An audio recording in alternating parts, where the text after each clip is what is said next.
Okay guys, মই মাসুম আৰু আপোনালোকে চাই আছে মাসুম মোজাকিৰ ইউটিউব চেনেল। তো আজি এটা আনবক্সিং কৰিবলৈ ওলাইছো। তো আনবক্সিংটো হৈছে এডাল গৰিলা ট্ৰাইপডৰ। তো প্ৰথমে আনবক্সিংটো চাই লওক, তাৰ পিছত মই সেইডালক কেইটামান শৰ্ট দেখুৱাবলৈ চেষ্টা কৰিম। তো বলক আমি ভিডিঅ'টো আৰম্ভ কৰোঁ। এইটোৱে সেইটো বস্তু যিটো আমি আনবক্সিং কৰিবলৈ ওলাইছো। তো এতিয়া আপোনালোকে চাই থাকক আনবক্সিংটো। যদি ভিডিঅ'টো শেষলৈ চাই থাকিব, যদি ভিডিঅ'টো ভাল লাগে সকলো লাইক কৰিব, শ্বেয়াৰ কৰিব, লগতে চেনেলটো সাবস্ক্ৰাইব কৰিবলৈ নাপাহৰিব। তেনেহ'লে বলক আমি আনবক্সিংটো আৰম্ভ কৰোঁ। এইটো ইয়াৰ পৰা এইটো উলিয়াই ল'লোঁ। তো আৰু ইয়াত এতিয়া কি বস্তু আছে আমি চাম, ইয়াত কি বস্তু পায়।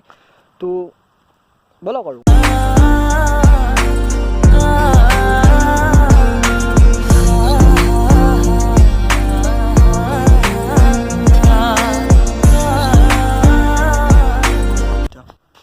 তো এইডালে হ'ল সেইডাল গৰিলা টাইপত যিডাল মই আনবক্সিং কৰিলোঁ। তো এতিয়া ইয়াৰ কেইটামান শ্বৰ্ট আপোনালোকে চাই লওক।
তো আজিলৈ ইমানে আছে। যদি ভিডিঅ'টো ভাল লাগিলে সকলোৱে লাইক কৰিব, শ্বেয়াৰ কৰিব, লগতে চেনেলটো সাবস্ক্ৰাইব কৰিবলৈ অকণমান নাপাহৰিব। তেনেহ'লে টিল দেন টাটা বাই।